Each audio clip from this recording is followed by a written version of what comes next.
Class में हम पढ़ेंगे कि एनवायरमेंटल कुज़नेट्स कर्व क्या है। और एनवायरमेंटल कुज़नेट्स कर्व जो है वो एस्टैब्लिश करता है the relationship between economic growth and environment and the impact of economic growth on environment. आर्थिक वृद्धि के साथ पर्यावरण पे पड़ने वाले प्रभाव को हम एनवायरमेंटल कुज़नेट्स कर्व से इस क्लास में समझने की कोशिश करेंगे।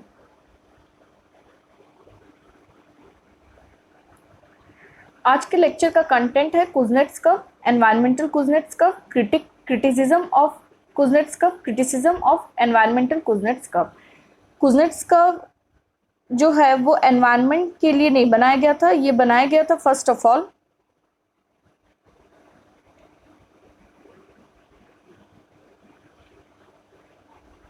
इनकम इनइक्वालिटी को स्टडी करने के लिए।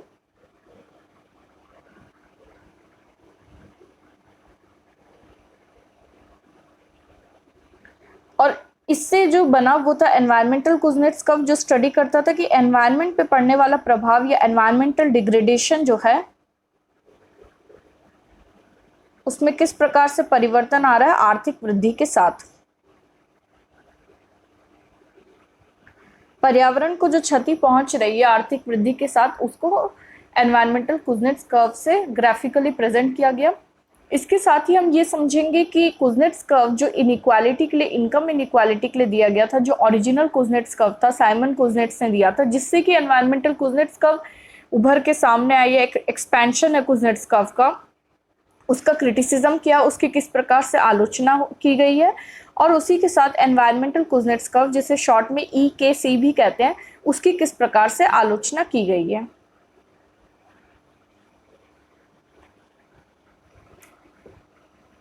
ग्राफिकली पहले हम देख लेते हैं किस प्रकार से कुज़नेट्स कर्व को ग्राफिकली प्रेजेंट किया जाता है।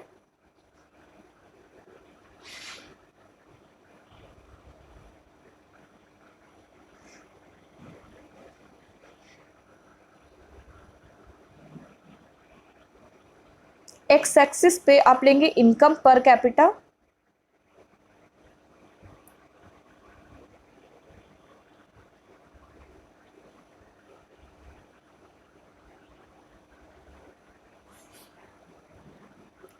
प्रति व्यक्ति आय, और वाई एक्सिस पे लेंगे इनइक्वालिटी,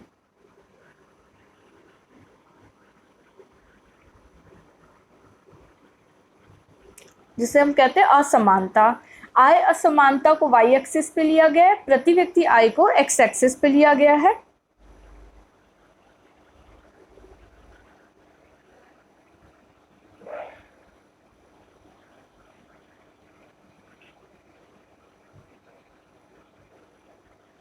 कर्व जो है वो इन्वर्टेड यू शेप का होगा, मतलब उल्टा यू।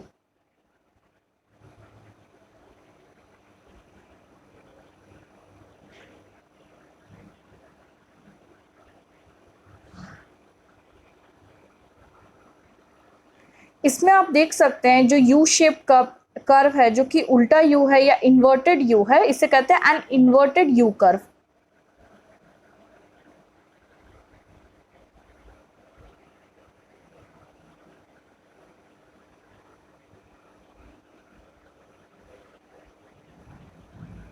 ये जो ग्राफ आप देख रहे हैं ये एक हाइपोथेटिकल कुज़नेट्स कर्व है।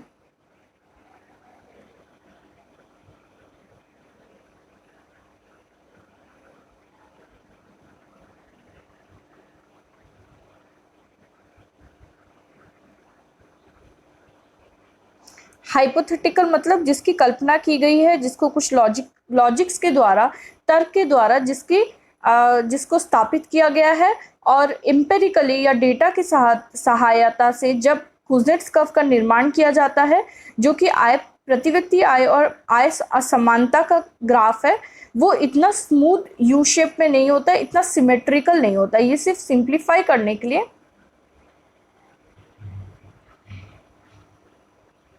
अभी आवाज़ आ रही है आप लोगों को? एक स्टूडेंट का मैसेज आया कि सही से आवाज़ नहीं आ रही है। बाकी स्टूडेंट्स को सुनाई दे रहा है तो मैसेज ड्रॉप कीजिए।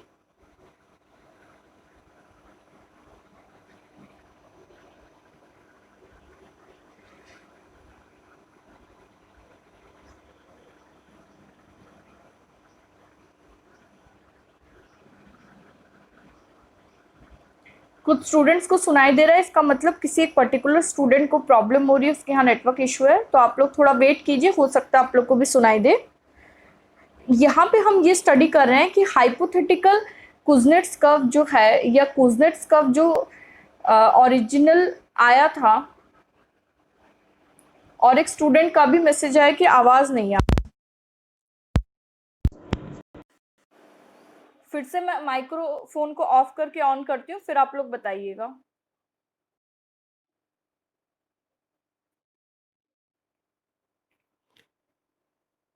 हेलो, अब आवाज आ रही है आप लोगों को?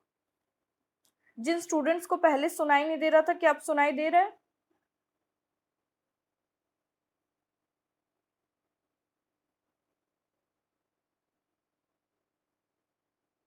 जिन स्टूडेंट्स को सुनाई नहीं दे रहा है या उनकी स्क्रीन सही से रन नहीं हो रही है, इसका मतलब उनके एंड से प्रॉब्लम है। जिन स्टूडेंट्स को क्लियरली सुनाई दे रहा है और स्क्रीन विजिबल है, वो कंफर्मेशन मैसेज ड्रॉप कीजिए ताकि हम कंटिन्यू कर सके क्लास को।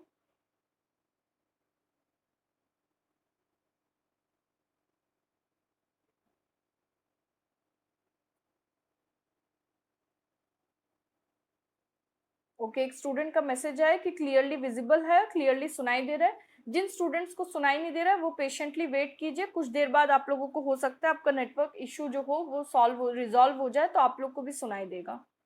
यहाँ पे हम ये समझने की कोशिश कर रहे हैं कि जब कुजनेट्स कर्व का निर्माण हुआ, या उसको बताया गया तर्क के आधार पे कि किस प्रकार से प्रतिव्यक्ति आय और आय असमानता के बीच में रिलेशनशिप जो है वो ग्राफिकली ग्राफ की मदद से हम समझ सकते हैं, तो इसको हाइपोथेटिकल कुजनेट्स कर्व कहा गया। हाइपोथेटिकल मतलब जो कि जरूरी नहीं है कि वास्तविकता में ऐसा ही हो, इन्वर्टेड यू शेप्ड हो। जब डेटा के माध्यम से कुजनेट्स कर्व का निर्माण किया गया तो वो परफेक्टली ऐसे सिमेट्रिकल यू शेप का नहीं था। मॉडल को समझने के लिए और सिंप्लीफाई करने के लिए हमने इन्वर्टेड यू शेप जो है, कुजनेट्स कर्व का जो इन्वर्टेड यू शेप है उसको हम स्टडी कर रहे हैं, जो कि इसी प्रकार से दिया गया है।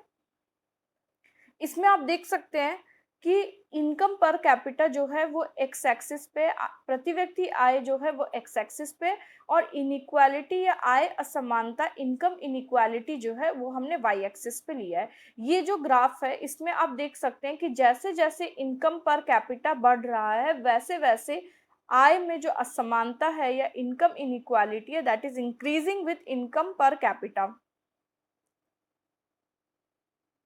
जो अपवर्ड स्लोपिंग पोर्शन है वो आपको दिखाता है कि प्रति व्यक्ति आय और आय असमानता के बीच में जो है वो सीधा सीधा संबंध है, डायरेक्ट रिलेशनशिप है। आफ्टर अ पॉइंट, जिसे हम कहते हैं टर्निंग पॉइंट, जो हाईएस्ट पॉइंट है, जिसे टर्निंग पॉइंट भी कहा जाता है,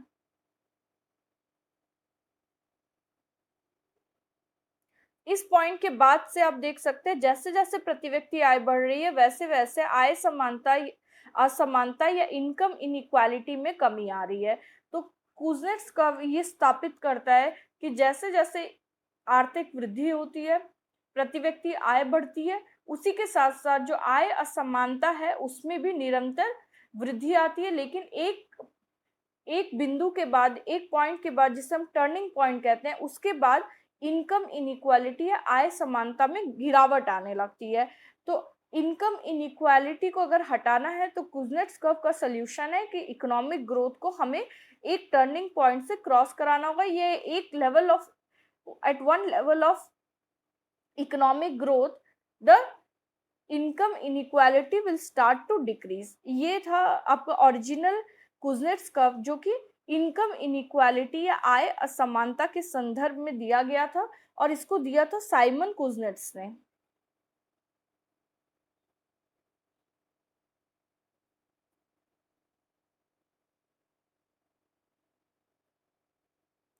साइमन कुजनेट्स के द्वारा ये दिया गया था, और ये दिया गया था वर्ष 1950s के समय में, 1950s में, और 1960s में भी ये बहुत ज्यादा प्रचलन में था। 1950s में साइमन कुजनेट्स के द्वारा प्रति व्यक्ति आय और आय समानता के बीच में एक इन्वर्टेड यू शेप कर्व को एस्टैब्लिश किया गया था।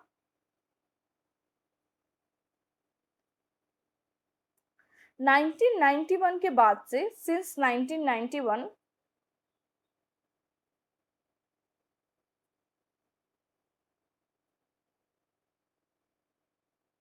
कुज़नेट्स कर्व को जो है, जो अर्थशास्त्री थे वो एक एडवांस फॉर्म में लेकर गए और एनवायरमेंटल कुज़नेट्स कर्व जो है उसकी स्थापना हुई, जिसे हम शॉर्ट में EKC भी कहते हैं। 1991 के बाद से एनवायरमेंटल कुज़नेट्स कर्व जो है बहुत ज़्यादा चर्चा में रहा है। किसके संदर्भ में?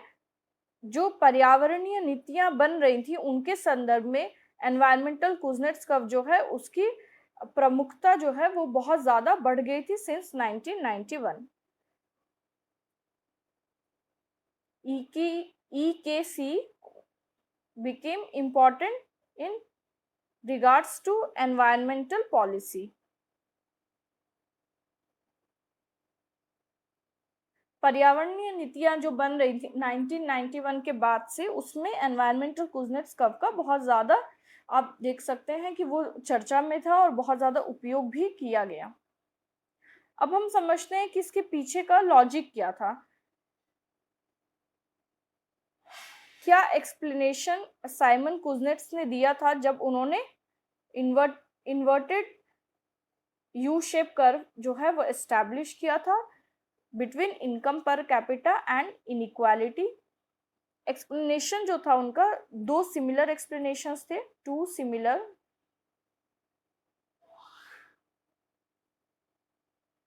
एक्सप्लेनेशंस। दो प्रकार के समान तर्क उन्होंने दिए थे। पहला था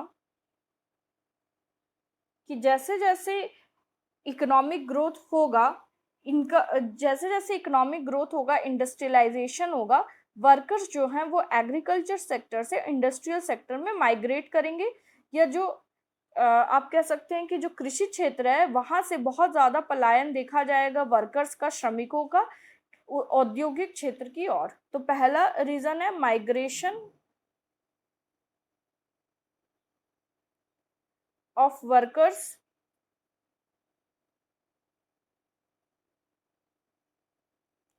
from agriculture to industry.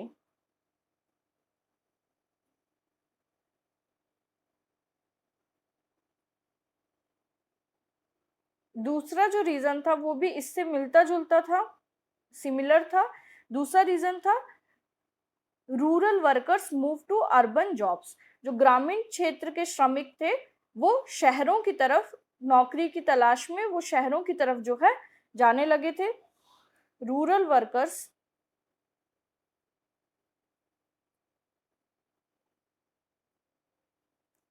Moved to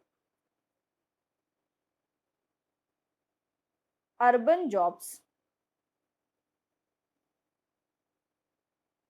तो साइमन कुज़नेट्स के अनुसार जैसे जैसे आर्थिक वृद्धि होगी या इकोनॉमिक ग्रोथ होगा, जो श्रमिक है वो कृषि कृषि क्षेत्र से औद्योगिक क्षेत्र की तरफ जाने लगेगा, और दूसरी ओर जो ग्रामीण क्षेत्र के श्रमिक है वो शहरों की तरफ जो है वो जाने लगेंगे। ये दोनों ही जो है इंपॉर्टेंट रीजंस थे कुज़नेट्स के कर्व के, कि क्यों कुज़नेट्स ने ये कहा था कि इकोनॉमिक ग्रोथ के साथ जो है वो इनकम पर कैपिटा भी इंक्रीज होगी, क्योंकि जो लोग पहले एग्रीकल्चर सेक्टर में थे जहां से आमदनी कम थी, अब वो औद्योगिक क्षेत्रों की तरफ जाने लगेंगे। जो लोग ग्रामीण क्षेत्र में काम करते थे अब वो शहरों की तरफ जाने लगेंगे, और इसकी वजह से उनकी जो प्रति व्यक्ति आय है उसमें एक वृद्धि आएगी, और वो आय समानता को जो है धीरे धीरे घटाएगी, क्योंकि वो ज़्यादा एजुकेटेड होंगे, उनके पास ज़्यादा अपॉर्चुनिटीज़ होंगी, जॉब अपॉर्चुनिटीज़, और धीरे धीरे उनकी इनकम बढ़ने के साथ साथ इनइक्वालिटी तो बढ़ेगी, लेकिन आफ्टर अ सर्टेन पॉइंट, जिससे वो कहते हैं टर्निंग पॉइंट, मैक्सिमम पॉइंट के बाद इनकम इनइक्वालिटी जो है उसमें गिरावट देखने को मिलेगी। In both explanations, inequality will decrease after 50% of the shift force switches over to the higher paying sector। वो कहते हैं जब जो लोअर पेइंग सेक्टर है, जो एग्रीकल्चर सेक्टर में जो श्रमिक काम कर रहे थे कृषि क्षेत्र में, या जो ग्रामीण क्षेत्रों में काम कर रहे थे, जब उनका 50% जनसंख्या जो है वो हायर पेइंग सेक्टर या इंडस्ट्रियल सेक्टर में शिफ्ट हो जाएगी, तब जाके हमको ये इन्वर्टेड यू शेप कर्व जो है वो मिलेगा। ये थी कंडीशन साइमन कुजनेट्स की। 50% लोग जो हैं वो जब रूरल सेक्टर से या एग्रीकल्चर सेक्टर से इंडस्ट्रियल सेक्टर या अर्बन सेक्टर शहरों की तरफ जाएंगे तब ये कुजनेट्स कर्व जो है वो वैलिड होगा।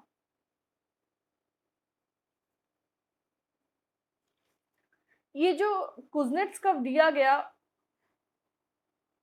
1950s में, ये दिया गया था आय असमानता के लिए, इनकम इनइक्वालिटी के लिए। 1991 में इससे निकल के आया एनवायरमेंटल कुजनेट्स कर्व। दोनों की आलोचना हुई है। तो सबसे पहले हम समझेंगे कि किस प्रकार से कुजनेट्स कर्व की आलोचना की गई है।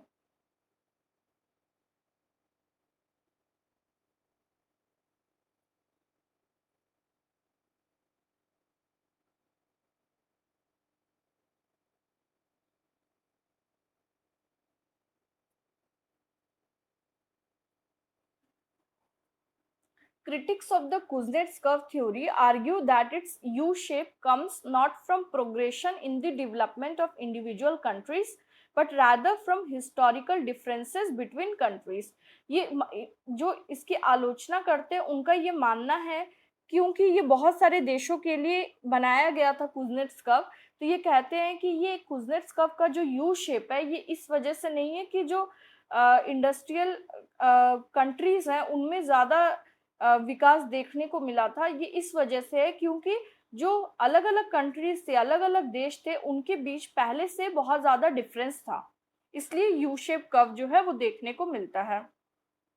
तो जिस प्रकार से साइमन कुजनेट्स ने कुजनेट्स के यू शेप का जो है बेस माना था कि जैसे जैसे आर्थिक वृद्धि होती है वैसे वैसे इनइक्वालिटी खत्म होती है, इसीलिए यू शेप कर्व है। इसकी जो आलोचना करते हैं वो कहते हैं कि ये आर्थिक वृद्धि की वजह से नहीं है, ये इस वजह से है क्योंकि हिस्टोरिकली बहुत ज़्यादा डिफरेंस अलग अलग या अलग अलग देशों के बीच में बहुत ज़्यादा आर्थिक अंतर था। तो जब उनमें आप कह सकते हैं प्रोग्रेस हुआ, इकोनॉमिक प्रोग्रेस हुआ, आर्थिक विकास हुआ, तो वो अंतर जो है कम होने लगा। ये जो है ये प्रमुख कारण था कि क्यों अलग अलग देश जो हैं उनकी इनकम इनइक्वालिटी जो है या आय असमानता है वो धीरे धीरे कम हो रही थी। Many of the middle income countries used in Kuznets data set were in Latin America। बहुत सारे कुजनेट्स कर्व के जो डेटा हैं वो जिन देशों से हैं वो लैटिन अमेरिका में है। A region with historically high levels of inequality, जहाँ पहले से ही बहुत ज़्यादा इनइक्वालिटी पाई जाती थी। तो जैसे उनमें आर्थिक वृद्धि हुई वो इनइक्वालिटी जो है वो कम होने लगी। तो इनइक्वालिटी पहले बढ़ नहीं रही थी, इनइक्वालिटी वहाँ पे पहले से थी। इसको ग्राफिकली समझते हैं। ये जो इन्वर्टेड यू शेप्ड है, कुजनेट्स मानते हैं ये जो अपवर्ड स्लोपिंग है ये इसलिए है क्योंकि पर कैपिटा इनकम जो है वो इंक्रीज हो रही है। जो इसकी आलोचना करते हैं उनका ये मानना है कि ये पहले से ही था, इसमें पर कैपिटा इनकम का या प्रति व्यक्ति आय की वृद्धि का या आर्थिक वृद्धि का कोई योगदान नहीं है। और जैसे जैसे आर्थिक वृद्धि होती है सिर्फ हम जो अदर हाफ है, जो डाउनवर्ड स्लोप है, सिर्फ उसी को कर्व में देख सकते हैं। तो कुजनेट्स कर्व के जो अपवर्ड स्लोपिंग पार्ट है उसकी आलोचना की गई है कि ये तो पहले से ही था, ये पर कैपिटा इनकम के साथ नहीं बढ़ा है, ये पहले से ही आय असमानता लैटिन अमेरिका के कंट्रीज में पहले से ही थी। तो जैसे आर्थिक वृद्धि हुई इनइक्वालिटी आय जो है वो ज्यादा समान देखने को मिली। तो कुजनेट्स कर्व का जो अपवर्ड स्लोपिंग है उसको इकोनॉमिस्ट उसमें बिलीव नहीं करते, जो अपवर्ड स्लोपिंग है रादर वो कहते हैं सिर्फ जो डाउनवर्ड स्लोपिंग है सिर्फ यही देखा जा सकता है लैटिन अमेरिका की कंट्रीज में, जिसके बेसिस पे कुजनेट्स कर्व का एम्पेरिकली आप कह सकते हैं स्थापित किया गया था। तो अपवर्ड स्लोपिंग जो है उसको उन्होंने रिजेक्ट कर दिया जो इसकी आलोचना करते थे, और कहते थे कुजनेट्स कर्व जो है उसका शेप इन्वर्टेड यू शेप ना होके डाउनवर्ड स्लोपिंग कर्व के रूप में होना चाहिए। ये पहली आलोचना है।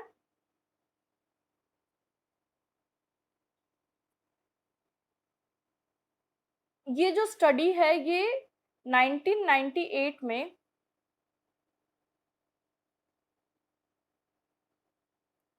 डेनिंगर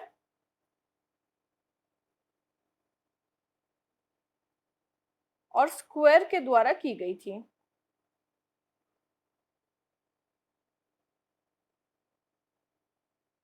इनके अनुसार अगर इसको माना जाए कि पहले से आय असमानता थी, तो कुजनेट्स का जो अपवर्ड स्लोपिंग कर्व है वो वैलिड नहीं होगा, और जो कर्व मिलेगा वो सिर्फ एक डाउनवर्ड स्लोपिंग कर्व के रूप में होगा। इसी से सिमिलर स्टडी की गई 2001 में।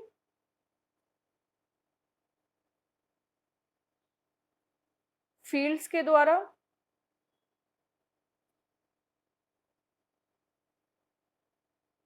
जो ये मानते हैं कि कुजनेट्स का जो यू शेप कर्व है वो वास्तविकता में इस प्रकार से नहीं होता। इसके अलावा एक बहुत फेमस क्रिटिसिज्म है कुजनेट्स कर्व का, जिसमें ये कहा गया the east Asian miracle,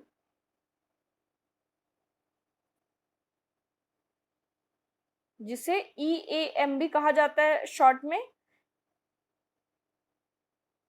east Asian miracle.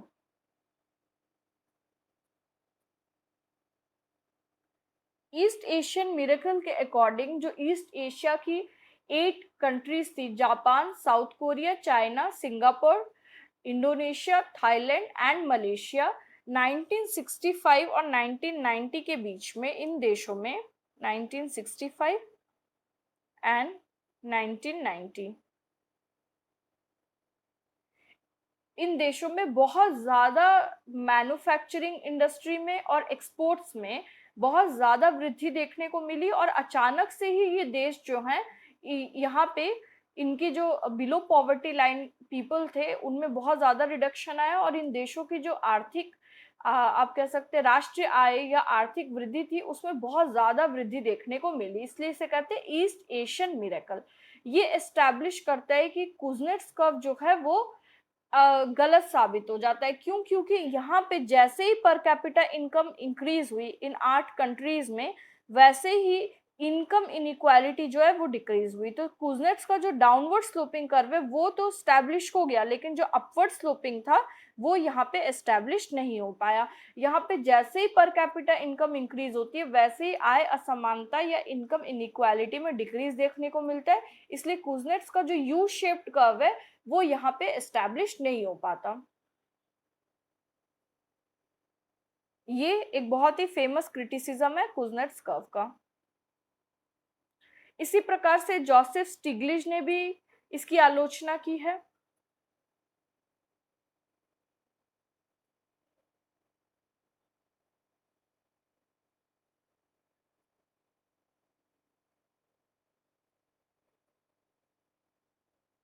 Joseph Stiglitz argues the East Asian experience of an intensive and successful economic development process, along with an immediate decrease in population inequality, can be explained by the immediate reinvestment of initial benefits into land reforms, increasing rural productivity, income, and savings, universal education providing greater equality, and what Stiglitz calls an intellectual infrastructure for productivity.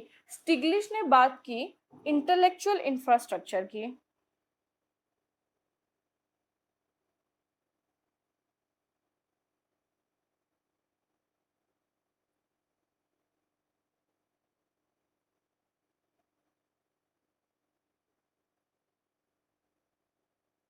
इनका मानना था कि जो east Asian countries हैं या जो east Asian miracle देखा गया, वहां पे जैसे ही आर्थिक वृद्धि हुई वैसे ही बहुत ज्यादा जो है निवेश किया गया शिक्षा के क्षेत्र में, और फिर से री इन्वेस्टमेंट किया गया रूरल एरियाज में, बचत बहुत ज्यादा बढ़ी जिससे निवेश बढ़ पाया। तो ये कहते हैं कि जो कुजनेट्स यू शेप कर्व है वो इस कंडीशन में वैलिड नहीं पाया गया।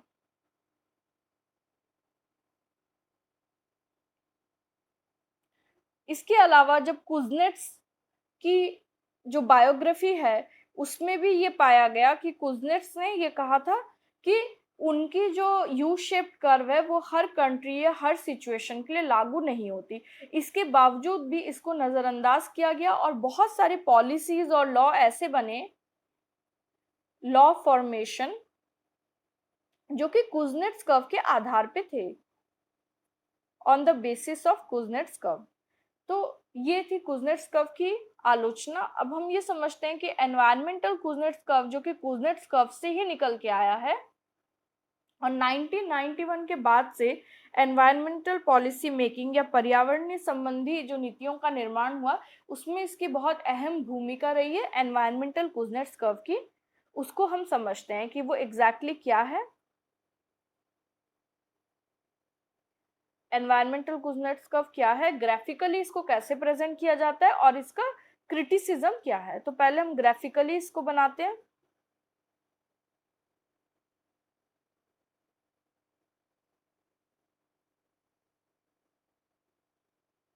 एक्स एक्सिस पे हम लेंगे per capita income. Per capita income दर्शाता है इकोनॉमिक ग्रोथ को।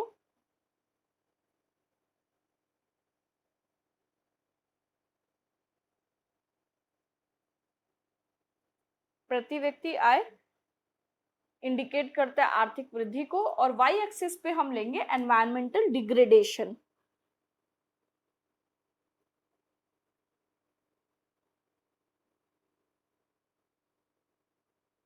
एनवायरमेंटल डिग्रेडेशन ये जिसे कहते हैं पर्यावरणीय क्षति, पर्यावरण पे पड़ने वाला दुष्प्रभाव। ये जो कर्व है ये यू शेप का है, इन्वर्टेड यू शेप का। पहले ग्राफ जो अपवर्ड जाएगा कर्व, और फिर डाउनवर्ड जाएगा, एक पॉइंट के बाद स्टेबल हो जाएगा। यहाँ पे भी आप टर्निंग पॉइंट देख सकते हैं।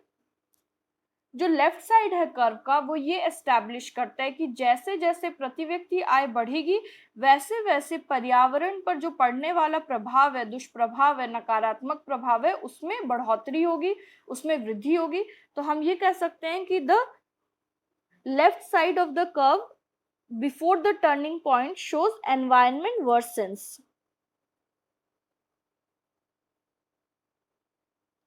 मतलब पर्यावरण जो है वो खराब हो रहा है, उसमें क्षति आ रही है। जो हाईएस्ट पॉइंट है उसे हम कहते हैं टर्निंग पॉइंट।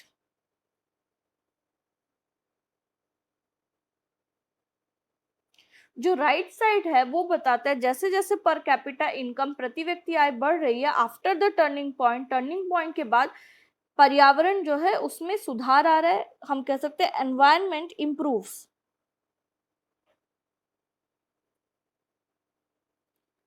तो एनवायरमेंट कुज़नेट्स कर्व क्या एस्टैब्लिश करता है कि जैसे जैसे पर कैपिटा इनकम इंक्रीज होगा, वैसे वैसे एनवायरमेंट जो है वो खराब होगा, लेकिन after a turning point environment जो है वो इम्प्रूव होगा। तो एनवायरमेंट कुज़नेट्स कर्व जो है वो कुज़नेट्स कर्व की तरह है, वो इन्वर्टेड यू शेप का है, और वो बताता है कि अगर हमें पोल्यूशन को कम करना है, पर्यावरण पे पड़ने वाले प्रभाव को हमको कम करना है, तो हमें पर कैपिटा इनकम को इंक्रीज करना पड़ेगा। और वो कहते हैं कि pollution solution to pollution is economic growth.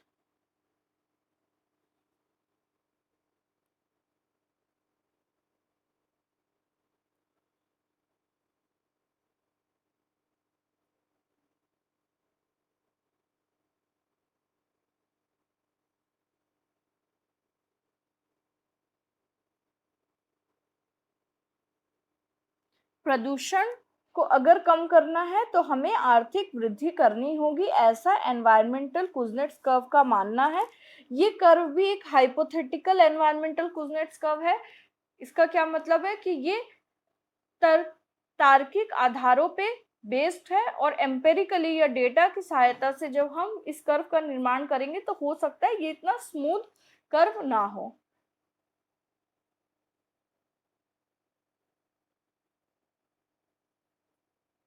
जैसे जैसे पर कैपिटा इनकम बढ़ेगी, वैसे वैसे एनवायरनमेंट जो है खराब होगा, और after a certain point environment degradation कम होगा, या एनवायरनमेंट जो है, पर्यावरण जो है वो बेहतर होने लगेगा। इसके पीछे क्या तर्क दिए गए हैं? इसके पीछे तर्क दिया गया है, अगर आप रिकॉल करें तो ये कुछ कुछ सिमिलर है आईपैड के टी से।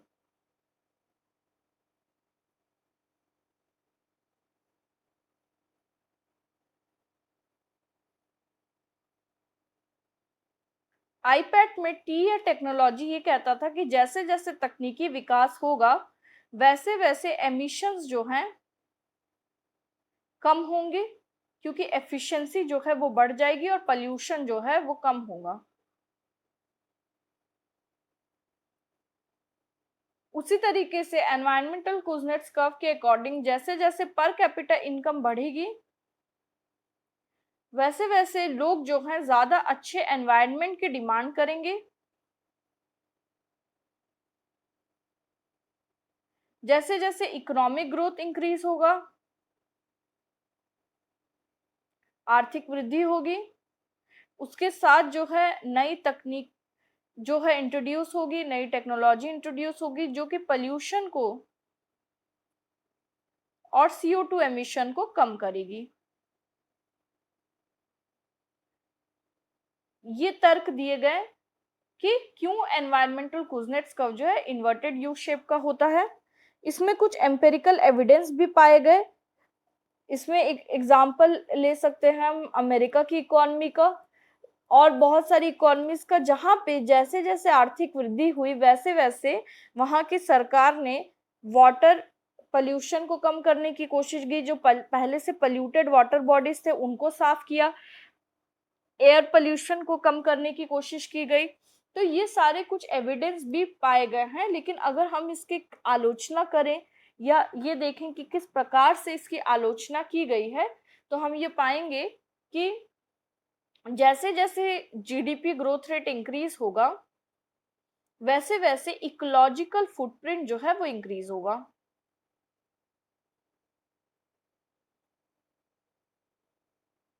इकोलॉजिकल फुटप्रिंट का क्या मतलब है? एक व्यक्ति जो है वो कितना ज्यादा उपभोग करता है और उसका क्या प्रभाव जो है वो पर्यावरण पे पड़ता है।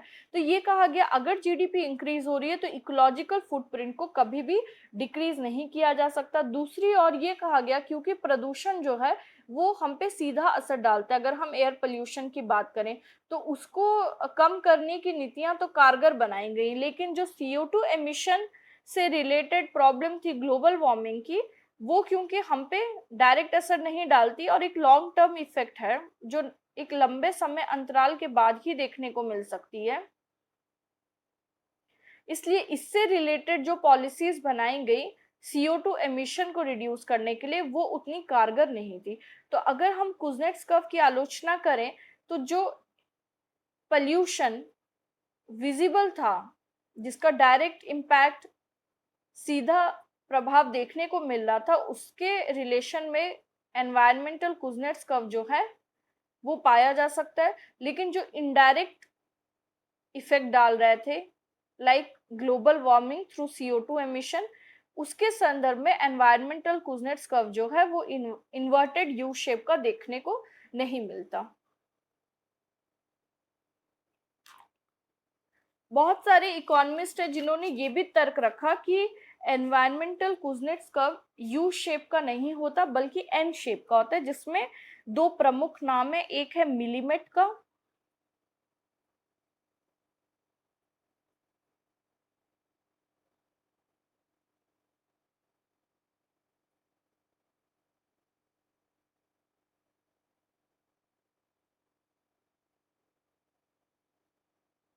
और दूसरा नाम है स्टेंगोस। इनके अकॉर्डिंग जो एनवायरमेंटल कुजनेट्स कर्व है वो यू शेप का ना होके एन शेप का होता है। एन शेप क्यों कहा इन्होंने, इसको एक्सप्लेन करते हैं।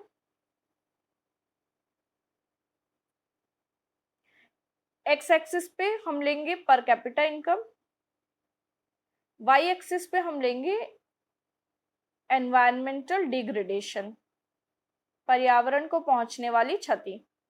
तो ये कहते हैं जैसे जैसे प्रति व्यक्ति आय बढ़ेगी पर कैपिटा इनकम इंक्रीज होगी, एनवायरमेंटल डिग्रेडेशन इंक्रीज होगा। After a point environmental degradation decrease होगा, लेकिन एक लंबे समय पे अगर इसको स्टडी करें तो एनवायरमेंटल डिग्रेडेशन फिर से इंक्रीज होगा।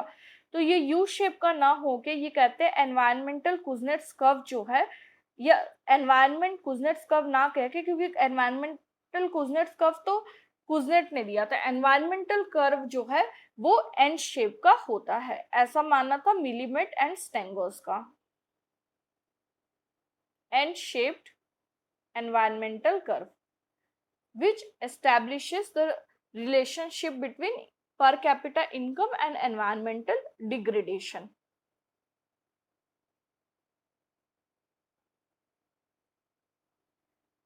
एक और अर्थशास्त्री हैं स्टर्न। इनके मुताबिक ये एनवायरमेंटल कुजनेट्स कर्व है, it's a result of bad econometrics.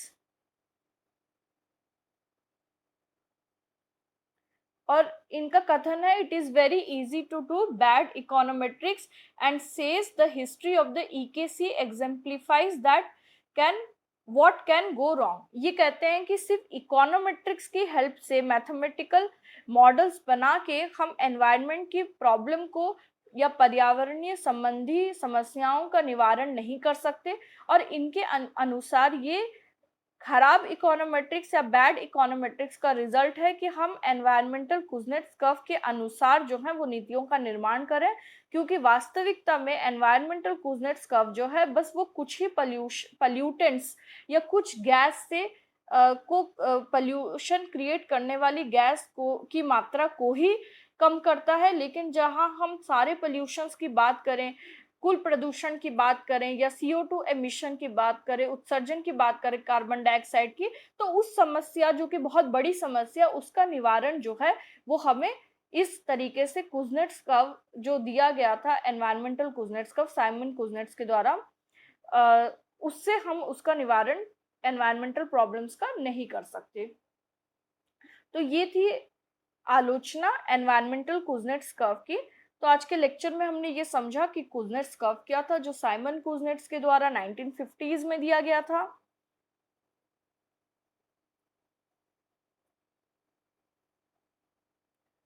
Kuznets curve दिया गया था। 1991 में इसका एक्सटेंड करके एनवायरमेंटल कुजनेट्स कर्व का निर्माण किया गया, जिससे पॉलिसी मेकिंग में बहुत ज़्यादा इस्तेमाल किया गया और इसका बहुत ज़्यादा क्रिटिसिज्म किया गया है कि वास्तविकता में रियलिटी में एनवायरमेंटल कुजनेट्स कर्व जो है वो यू शेप का होता ही नहीं है। तो इस लेक्चर में हमने ये समझा कि एनवायरमेंटल कुजनेट्स कर्व जो है वो बस कुछ ही पॉल्यूशन रिलेटेड प्रॉब्लम्स को सॉल्व करता है। ओवरऑल पॉल्यूशन की प्रॉब्लम या एनवायरनमेंट की प्रॉब्लम को सॉल्व करने के लिए एनवायरमेंटल कुजनेट्स कर्व जो है वो कारगर नहीं है। The environmental Kuznets curve solves only the problem of few reduction of few pollutants, but it does not solve the problem of whole environmental issues. आज के लेक्चर में हम इतना ही पढ़ेंगे। अगर आपको कोई डाउट है तो आप लोग पूछ सकते हैं।